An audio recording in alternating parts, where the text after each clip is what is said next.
Hello dear students, welcome to your favorite math channel KD the Math Tuber. Today we will talk about Air Force X Group previous paper 2011. देखिए कई बच्चों की मेरे पास बेटा query आ रही थी कि सर पुराने पेपर हमको नहीं मिल पा रहे हैं और आपको पता है जो प्रीवियस पेपर होता है वो अपने आप में ही वेरी मोस्ट इम्पोर्टेंट होता है, क्योंकि अगर आपने पिछले 10-12 साल के पेपर कर लिए तो ये समझ लो जैसे 25 क्वेश्चन आते हैं एयरफोर्स में तो आपके 15 क्वेश्चन 100% उसमें से एज इट इज़ आ जाते हैं। और ये ध्यान रहे ये वीडियो स्टूडेंट केवल एयरफोर्स ही नहीं, एनडीए जो भी बच्चे 11th में हैं या 12th में हैं, मान लो फाउंडेशन कर रहे हैं और आपकी नेवी की एग्ज़ाम दे रहे हैं क्लियर, या चाहे वो AA की हो SSR की हो, तो ये सारे बच्चे इस वीडियो से बेनिफिट ले सकते हैं, क्योंकि आपको पता है जो एक्स ग्रुप की ट्रिक्स होती हैं वही सेम इनकी होती हैं क्लियर ये। और बाकी वीडियोस के लिए आप डिस्क्रिप्शन में जाएं, वहाँ प्लेलिस्ट दी हुई हैं हर कंपटीशन की, वहाँ से आप प्लेलिस्ट में से वीडियोस को डाउनलोड कर सकते हैं। तो चलिए विदाउट एनी फर्दर डिले सीधे वीडियो स्टार्ट करते हैं। तो 25 क्वेश्चंस पर बात होगी, बिल्कुल शॉर्ट ट्रिक से कराऊंगा, ध्यान से देखना। कोई क्वेश्चन आप देखोगे 10 सेकंड से ज़्यादा का टाइम नहीं लेगा। देखिए पहला क्वेश्चन लॉग से है, आप देख रहे हो यहाँ log 27 बेस 9 है और log 9 बेस 27 है। आप जानते हो इसको मैं क्या लिख सकता हूँ बेटा, इसको 27 को अपन ऊपर लिख सकते हैं और अपॉन में 9 को नीचे लिख सकते हैं। यही यहाँ पर 9 ऊपर लिख सकते हैं और बेटा 27 को नीचे लिख सकते हैं। ठीक ध्यान से देखना, log 27 है, अब जैसे ही है 27 को आपको पता है 3 की पावर 3 लिख सकते हैं और log 9 को मैं 3 की पावर 2 लिख सकता हूँ। ऐसे ही यहाँ पर आराम से समझना, कोई जल्दबाजी इसीलिए नहीं कर रहा हूँ मैं, क्योंकि कई वीक स्टूडेंट भी देखते हैं 9 को 3 का स्क्वायर लिख सकते हैं, जबकि 27 को 3 का क्यूब। पावर आगे आएगी बेटा, log 3 कैंसिल हो जाएगा, यहाँ बचेगा 3/2, यहाँ 2/3।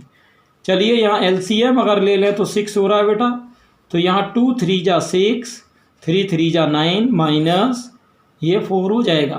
तो आप देख सकते हो कि 5/6 आएगा और बड़े आराम से ए ऑप्शन हो गया है ना। तो कोई प्रॉब्लम नहीं है, आराम से सीखो। ऐसे ही अगला क्वेश्चन है, 4 ऑप्शन दिए हुए हैं। चलिए ठीक है देखते हैं। देखिए लॉगरिथम में एक प्रॉपर्टी होती है बेटा, यहाँ हमेशा ध्यान रखना इस प्रॉपर्टी को, कि ए की power log base e of x होता है, तो ये कैंसिलेशन होके x आ जाता है। लेकिन उसके लिए ये ज़रूरी है कि ये बेस और ये आपका सेम होना चाहिए, है ना ये। तो यहाँ पर 25 है या 5 है, तो एक काम करो 25 को 5 का स्क्वायर लिख सकते हैं कि लिख सकते हो सर। आपको ये तो पता ही होगा कि n log m जो होता है उसको अपन ट्रिक में कैसे लिखते हैं बताइए, सॉरी कैसे लिखते हैं, log m की पावर n लिखते हैं। तो चलो यहाँ कैसे लिखोगे, ये पावर ऊपर चला जाएगा तो ये आपका हो जाएगा 5 की पावर log बेस 5 4 और ये स्क्वायर ऊपर। यहाँ देखिए अब इससे अगर हम इसको देखें तो ये कैंसिलेशन हो जाएगा, यहाँ बचेगा 4 का स्क्वायर जो कि आपका कितना हो गया बेटा 16, यानी पहला ऑप्शन हो गया। जितने भी बच्चे देख रहे हैं ट्रिक ध्यान से देखना बेटा, है ना, बिल्कुल भी लापरवाही अपने को नहीं करनी है। चलिए नेक्स्ट क्वेश्चन आपके सामने है, देखते हैं क्या क्वेश्चन है। तो स्टूडेंट्स अब देखते हैं A = ABCD, इसमें कितने एलिमेंट हैं, 4 एलिमेंट हैं। अब ये कह रहा है number of non empty subset. Non empty subset का मतलब क्या होता है बेटा, अरिक्त उपसमुच्चय। नॉन एम्प्टी सबसेट को अपन क्या कहते हैं, अरिक्त उपसमुच्चय, है ना ये।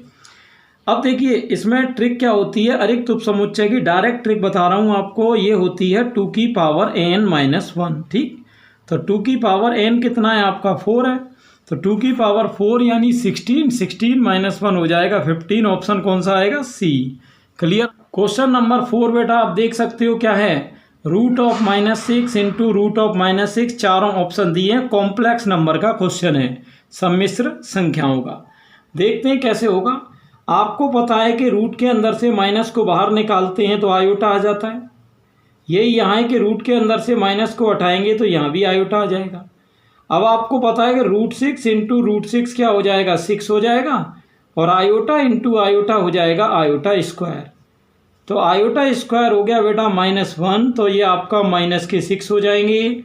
चलिए ए ऑप्शन हो गया, ठीक है, ए ऑप्शन हो गया, बिल्कुल आसान है बेटा। सेकंड देखते हैं, 1 + ओमेगा स्क्वायर, और ये चल रहा है।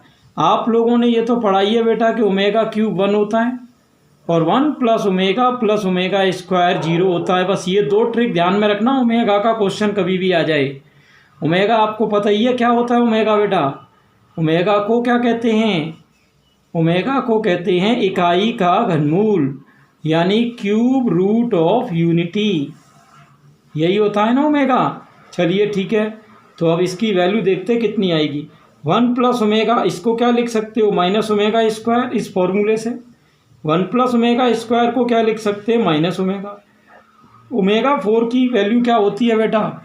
ओमेगा 4 को अगर ओमेगा क्यूब इंटू ओमेगा लिखें तो ओमेगा क्यूब तो 1 हो जाएगा, तो बचेगा 1 + ओमेगा, और 1 + ओमेगा यहाँ से -ओमेगा स्क्वायर हो जाएगा। ऐसे ही सिमिलरली यहाँ ओमेगा क्यूब 1 हो जाएगा, तो 1 + omega square -omega, minus plus omega square, और ओमेगा हो गया omega cube into omega cube, तो 1 × 1 फाइनली 1 हो गया। ऑप्शन कौन सा है बेटा? डी ऑप्शन है। कौन सा है? डी। बिल्कुल आसान काम है बेटा। आगे चलते हैं बेटा, क्वेश्चन नंबर 6 आपके सामने है, ध्यान से देखो। पॉजिटिव वैल्यू ऑफ के इफ रूट्स आर इक्वल, ये कह रहा है के का धनात्मक मान चाहिए और वो भी रूट्स दिए हैं इक्वल, है ना।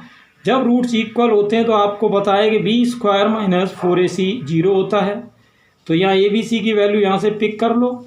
ए इक्वल तो हो गया आपका ये, सॉरी x² है, यहाँ x² है ना, x² है, तो ये आपका b हो गया। ये a तो 1 हो जाएगा क्योंकि इसका कोफिशिएंट 1 है, b आपका k है एंड c 4 है, तो यहाँ रख दो b², तो ये k² - 4 × 4 = 0, k² = 16, स्क्वायर हटाएंगे तो यहाँ +-4 आएगा।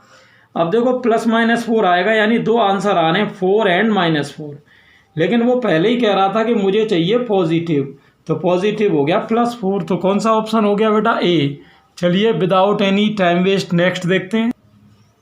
तो नेक्स्ट क्वेश्चन आप देख रहे हैं कि ये एक जीपी दी हुई है बेटा, 9 की पावर 1/3, 1/9, 1/27।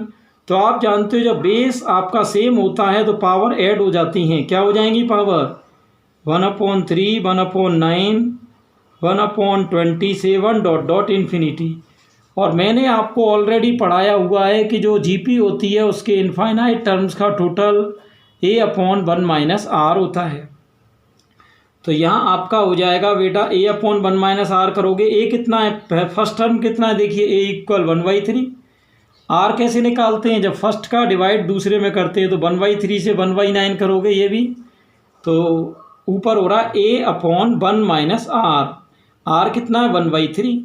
ध्यान से देखना बेटा, 9 की पावर ये है 1/3 और 1 में से 1/3 जाएगा 2/3, 3 कैंसिल, यहाँ हो गया 9 की पावर 1/2।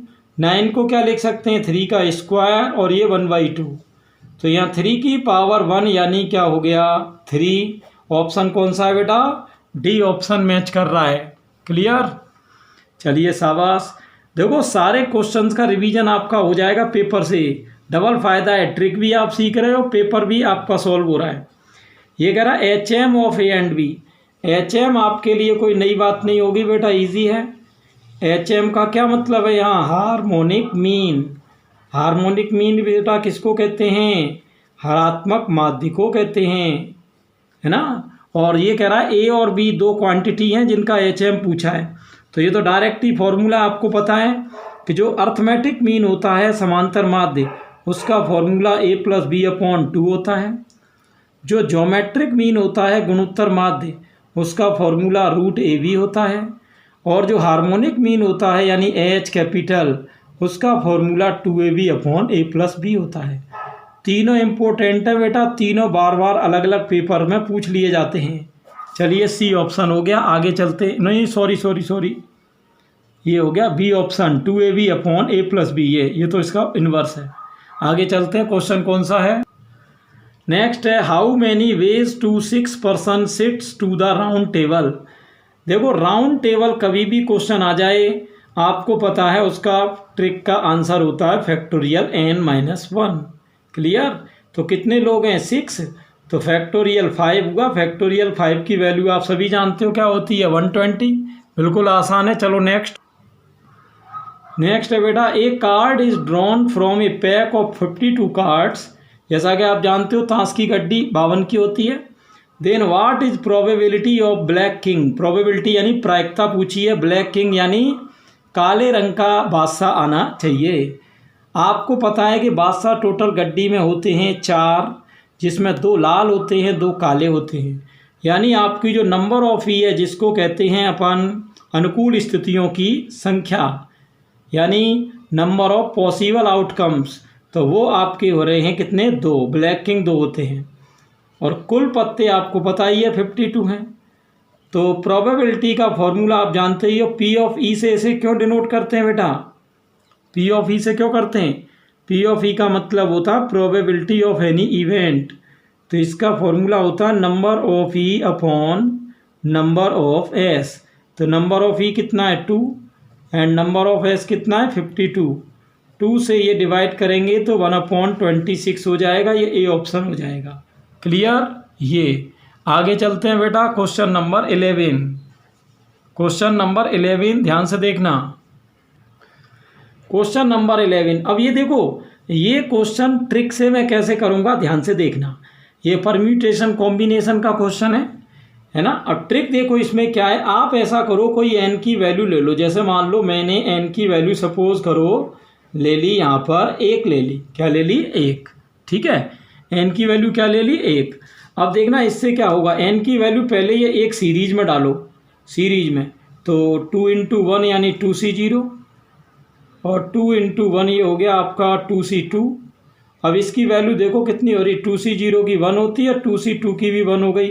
तो 1 + 1 यानी हो गया 2। अब ये n=1 आपको ऑप्शंस में भी डालना है। चलिए डालो बेटा ऑप्शन में। तो पहला ऑप्शन क्या? 2 की पावर 2n। तो n तो 1 है, 1 × 2 2, ये 4 हो गया। ये तो आपका 2 आ रहा है, ये तो कैंसिल। बी ऑप्शन 2 की पावर n, n कितना है आपका? 1। 2 की पावर 1 तो 2 आ रहा है, मैच हो रहा है, यानी आंसर आ सकता है। ऐसे ही जब आप इन्हें करोगे और जब आप इसे करोगे तो ये, लेकिन यहाँ गड़बड़ हो रही है बेटा। डी ऑप्शन का भी आंसर आप चेक करो। डी ऑप्शन, डी का भी 2 × 2 × 1 2 - 1, ये भी 2 आ रहा है। यानी अब 2 ऑप्शन तो कैंसिल हो गए। कौन कौन से? ऑप्शन एक तो ए कैंसिल हो गया और एक सी कैंसिल हो गया। लेकिन अभी भी मैदान में 2 ऑप्शन बचे हुए हैं। कौन कौन से? बी और डी। चलिए अब n=1 से तो कुछ हुआ नहीं, तो n= अब चलिए 2 रख के देखते हैं। n=2 रख के देखते हैं बेटा क्या होगा। देखिए n=2 रखोगे आप तो यहाँ क्या हो जाएगा? 2 × 2 4c0, 2 × 2 4c2, 4c4, ये 2 × 2 है ना 4c4। अब इससे आगे तो जा नहीं सकते।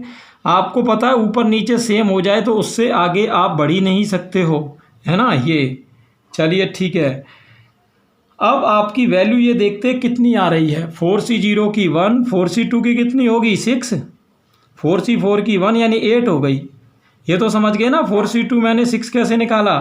4 × 3/2 6 हो जाएगा। अब 8 आ गई। अब आपके 2 ही ऑप्शन तो बचे थे, ए और सी। तो ए में चलिए 2 की पावर 2n है, तो इसमें n की वैल्यू 2 रखो। तो 2 दूनी 4, 2 की पावर 4 तो 16 हो गया। तो ए तो ये तो ऑलरेडी कैंसिल हो गया था। चेक किसको करना था? बी और डी को। तो बी है 2 की पावर n। तो n कितना है बेटा? 2। तो 2 की पावर 2 होगा 4, और 4 आप देख रहे हो यहाँ आ नहीं रहा, ये तो आपका 8 आ रहा है, तो ये कैंसिल। अब डी ऑप्शन चेक करता हूँ मैं। 2 की पावर 2n - 1, n कितना है यहाँ पर? n 2। तो 2 × 2 4, 4 - 1 3, 2 की पावर q 8, यानी ऑप्शन 8 आ गया। यानी फाइनल ऑप्शन हमारा कौन सा बचा? डी बचा। तो हमने देखा n=1 लेने पर तो 2 ऑप्शन सही हो रहे थे, लेकिन n=2 ने बिल्कुल दूध का दूध और पानी का पानी कर दिया, और आंसर डी आ गया। क्लियर बेटा? चलते सीधे नेक्स्ट पर। चलिए ये तो बिल्कुल इजी आ गया बेटा। 12th क्वेश्चन, 2 × 2 की डिटर्मिनेंट सॉल्व करनी है।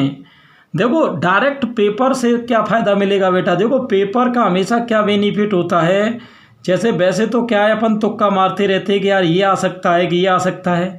जब आप प्रीवियस पेपर सॉल्व करते हो तो आपको बेटा एक्चुअल कंडीशन पता चलती है कि किस तरह का पेपर आता है और अपन कितने टाइम में उसको कर सकते हैं, है ना। ये इनमें से आप देख रहे हो सारे क्वेश्चन 30-30 सेकंड में आप कर सकते हो। बिल्कुल कुछ तो टिप्स पर ही रहते हैं, जैसे देखो 13 आ गया, डायरेक्ट ही है। चलो पहले इनको देखते हैं। 2x2 की डिटर्मिनेंट कैसे सॉल्व होती है बेटा, क्रॉस मल्टीप्लाई से। क्या हो जाएगा यहाँ, cos 65 cos 25 minus sine 65 sine 25। तो आपको पता है cos A cos B minus sine A sine B, इसका फॉर्मूला क्या होता है बेटा, cos of A plus B। इसके ऑप्शन मैंने इसलिए नहीं लिखे, बिल्कुल इजी है, क्या ऑप्शन लिखना है इसका। 65 और 25 हो गया 90, cos 90 0 हो गया। नेक्स्ट देख लो, नेक्स्ट कह रहा है F inverse is possible only then F is, यानी ये कह रहा है कि किसी भी फंक्शन का इन्वर्स तभी संभव है जब वो फंक्शन, अब पहला कह रहा है 1 1 हो। 1 1 किसको कहते हैं बेटा, आप जानते हो एक एक ही को। ऑन टू हो, ऑन टू हिंदी में किसको कहते हैं, आच्छादक को। तीसरा कह रहा है 1 1 एंड ऑन टू, यानी एक एक ही भी हो और आच्छादक भी हो। चौथा इनटू इनटू हिंदी में किसको कहते हैं, अंतरछेपी।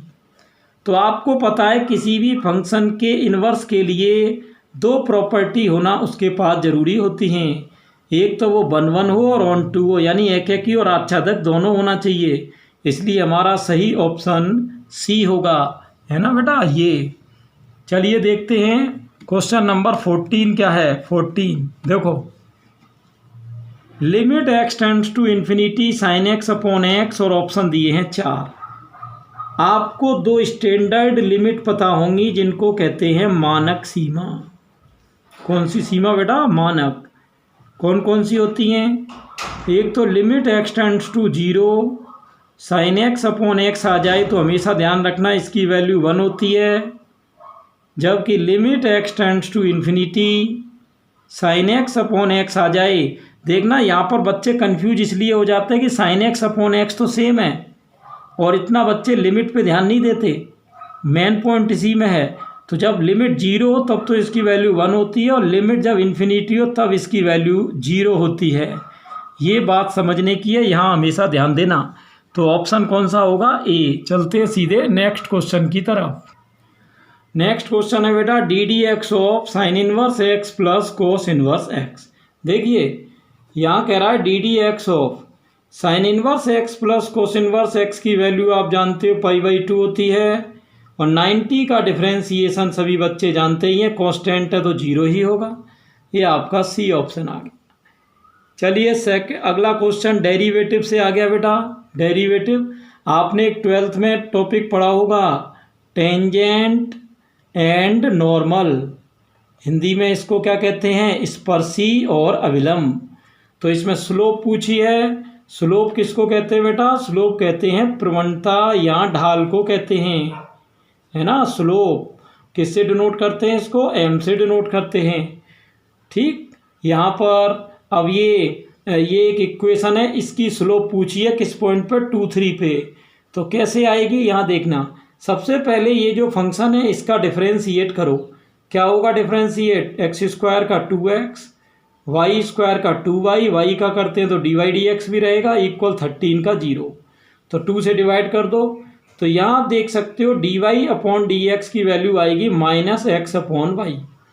अब ये वैल्यू m में कब कन्वर्ट होती है, ये वैल्यू m में तब कन्वर्ट होती है बेटा जब हम इसमें ये पॉइंट रख देते हैं। तो पॉइंट कितने 2 3, तो इनको x y की जगह रख दो।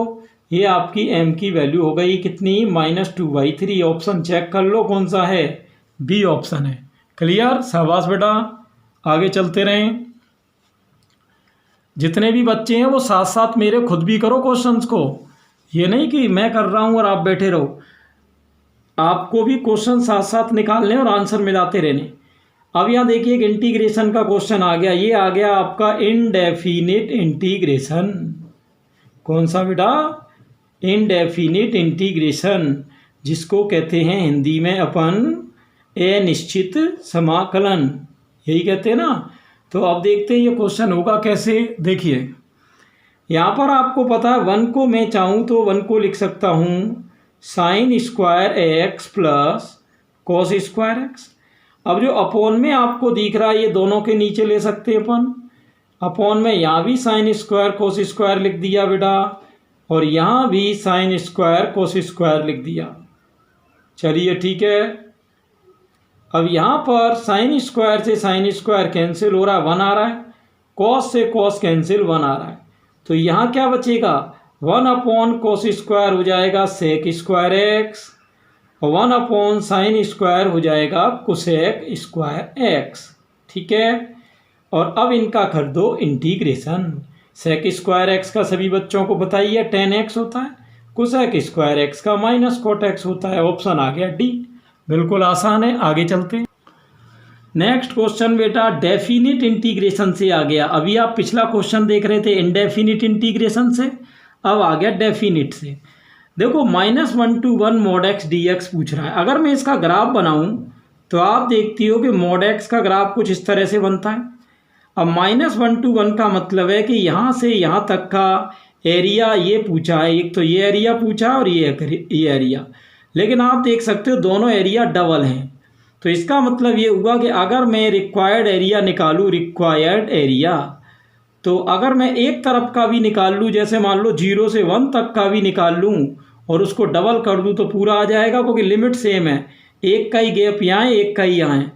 तो और ये आपका x हो गया। ठीक, आप कहोगे सर ये तो mod x था, x कहाँ से हो गया।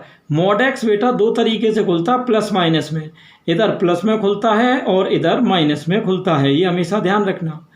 चलिए x का आप इंटीग्रेशन कर दो, क्या होता है x स्क्वायर अपॉन 2, लिमिट है 0 से 1, तो आप 2 से तो 2 कैंसिल कर दोगे, लिमिट रख दो x स्क्वायर, तो 1 का स्क्वायर क्या हो गया 1 हो गया बेटा। 0 को रखने से कोई फ़ायदा नहीं, 1 हो गया, ऑप्शन ए आ गया।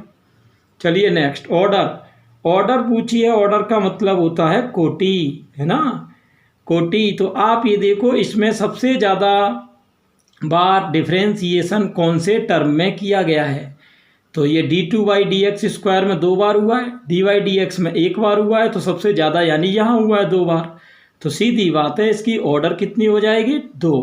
और अगर इसकी डिग्री पूछे, डिग्री यानी घात, तो इसी की घात बता देना 3। वैसे ऑर्डर पूछा है तो ऑर्डर तो 2 है, ऑर्डर में तो कोई दिक्कत है नहीं, है ना ये।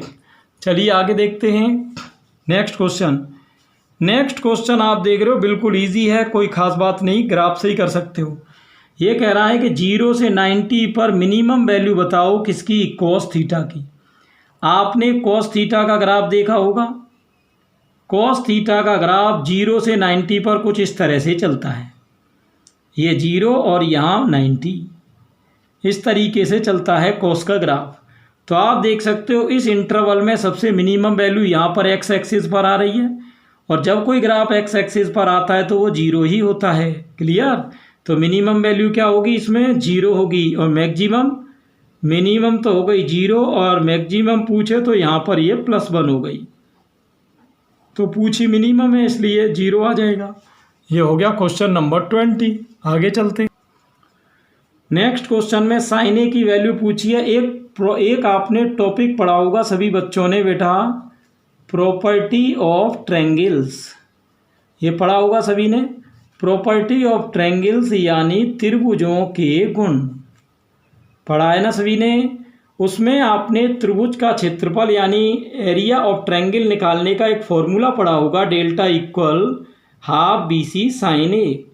तो अगर मैं यहाँ से 2 से क्रॉस कर दूँ तो आप देख सकते हो कि यहाँ से साइन ए की वैल्यू पूछी है, तो जो बेटा बिल्कुल ईजिली 2 डेल्टा अपॉन BC आ गई, सी ऑप्शन हो गया, ज़्यादा टाइम लगाना नहीं है।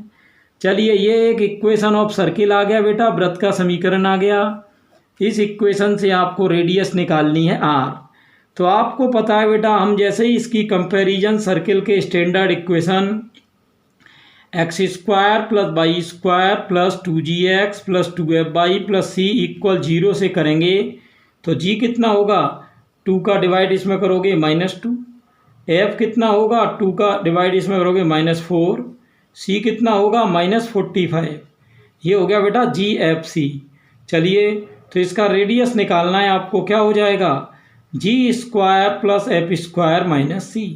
तो g कितना है बेटा -2 का स्क्वायर 4, 4 का 16, माइनस माइनस प्लस 45। तो ये आपका ऐड हो गया √65। ये आ गई सी ऑप्शन। कोई दिक्कत ही नहीं है बेटा, है ना, बिल्कुल आसान है। आगे देखते हैं क्या कंडीशन है। देखिए नेक्स्ट, ये कह रहा है y² = x इनमें से किसका इक्वेशन है। अब आपको पता है पैराबोला का इक्वेशन होता है y² = 4ax के टाइप का। हाइपरबोला का होता है x² / a² minus y² / b² = 1 के टाइप का। इलिप्स होता है बेटा आपका दीर्घवृत्त x² / a² plus y² / b² = 1। और सर्किल होता है x² + y² = r²। तो इन तीनों में आप देख रहे होगे x पे भी स्क्वायर आ रहा है, y पे भी स्क्वायर आ रहा है, जबकि एक ही ऐसा है जिसमें y पे स्क्वायर आ रहा है, x पे नहीं आ रहा। तो इसका मतलब सीधा है कि y² x = किसका है, पैराबोला। किसको कहते हैं बेटा, पैराबोला, परवलय को कहते हैं। ठीक, ये क्वेश्चन नंबर 23 भी पूरा हुआ। नेक्स्ट देखते हैं क्वेश्चन नंबर 24। ऑर्थो सेंटर पूछा है कि भाई ये ऑर्थो सेंटर क्या होता है बेटा। ऑर्थो सेंटर का मतलब होता है लंब केंद्र। आपने एक चीज़ पढ़ी होगी, जैसे मान लो ये ट्रायंगल है कोई, है ना, ये कोई ट्रायंगल है मान लो ABC।